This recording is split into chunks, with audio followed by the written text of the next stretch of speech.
Hello students, welcome to the English class. Today I am going to teach you As a Boy, which is chapter 1 of your literary reader, a beautiful poem by Ruskin Bond. We'll begin with a short biography of the poet. So Ruskin Bond is an Indian author of British origin. He was born on 19th May 1934 in Kasauli, Himachal Pradesh, and now he lives in Landior, Mussoorie with his adopted family. Ruskin Bond is well known for his role in promoting children's literature in India. He has written over 500 short stories, novels, poems and essays, including more than 50 books for children. His works display his love for nature, particularly mountains. He wrote his first novel, The Room on the Roof, at the age of 17 and also won a prize for it. The other prestigious awards that he received include Sahitya Academy, Padma Shri and Padma Bhushan. His literary works include The Angry River, Rain on the Mountains and Scenes from a Writer's Life. Some award-winning films have been made based on his stories, like A Flight of Pigeon and The Blue Umbrella. After this, a very short introduction about the poem. Okay, before that, I would like to ask you something. Children, do you love watching trains or waving to the passengers? It's so exciting, isn't it? It's like everybody does something or the other when he's a child.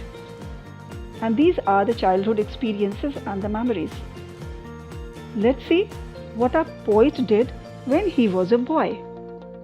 Okay, so the poem As a Boy has been taken from a collection of the poems called A Song of Lost Friends, which is a mirror of Ruskin Bond's growing up years.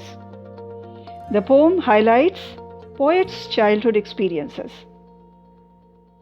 the thrill and excitement of wandering around the hills, watching the trains, bidding goodbye to the people.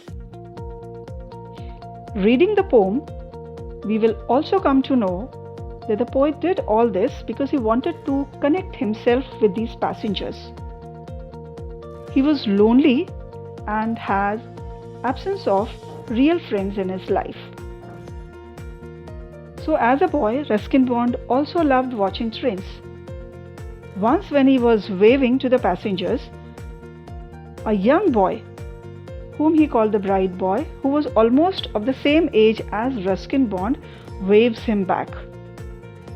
And that was a wonderful experience for the poet. He remembered that and later as a young man composed this poem. So let's move on to the explanation of the poems, children. Stranger 1. As a boy, I stood on the edge of the railway cutting. Outside the dark tunnel, my hands touching the hot rails, waiting for them to tremble at the coming of the noonday train. The whistle of the engine hung on the forest silence. So what the poet says here, that when he was a boy, he loved watching trains. He would frequently stand on the edge of the railway cutting outside the tunnel, touching the hot rails and waiting for them to tremble. Why he was doing so? Because that was an indication of the arrival of the afternoon train. He used to go there because he wanted to bid goodbye to the passengers. That day also, when he was standing outside the tunnel waiting for the train, the whistle of the train echoed in the silence of the forest, and that was a signal that the train was nearby. At any moment it can come out of a tunnel. And very soon the train rushed out of the dark tunnel just like a dragon, giving out a lot of smoke, making a loud, deep noise. According to the poet, the train rolled on every day, carrying hundreds and thousands of passengers coming or going to different places. Poet comes there to bid them goodbye because he felt that these people are going very, very far away from him. In the third stanza, we see the poet's longing to meet the bright boy. I haven't seen you again, bright boy, at the carriage window, but I've loved you all these years and looked for you everywhere. This shows that meeting the bride boy was a very different kind of experience for the poet. Now he wanted to complete their brief encounter logically, where they're meeting and knowing each other better. But after that, poet never found him thereafter. He searched him everywhere, cities and villages that he visited, beside the sea and in the mountains, in the crowds at far off places for years, as if that the bride boy was another part of himself, and finally returned to the forest in the hills to see the windows of the passing train with a hope to catch a glimpse of the bride boy. Next is the poetic devices. So you could see here in the slide the poet has used two poetic devices. First one is personification. Personification is a device where inanimate objects or the things are believed to be as human. So the poet has given a human quality to the whistle when he says the whistle of the engine hung on the forest silence, as if the whistle is a human being. Metaphor is a device where we compare two dissimilar objects and things. Here you will see that the train has been compared to a green gold dragon. Now, why poet has compared the train to a green gold dragon? It's only because when the train comes out of a tunnel, it roars like a dragon rushing out of its den. So children, here we complete the explanation and the poetic devices. Now, let's have a quick review of the poem.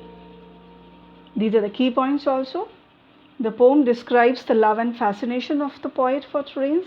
He loved watching trains as the trains bring people in form of passengers near him. We also come to know that the poet was lonely and had no friends, so he loved waving to the unfamiliar passengers to connect himself with them. And in the same series, one day he meets the bride boy who was traveling with his parents, and he waves him back. And the poet composes this poem. Why? Because the poet has taken it seriously, as it was a new experience for him. Poet remembered the boy because he felt he seemed to be so much like him.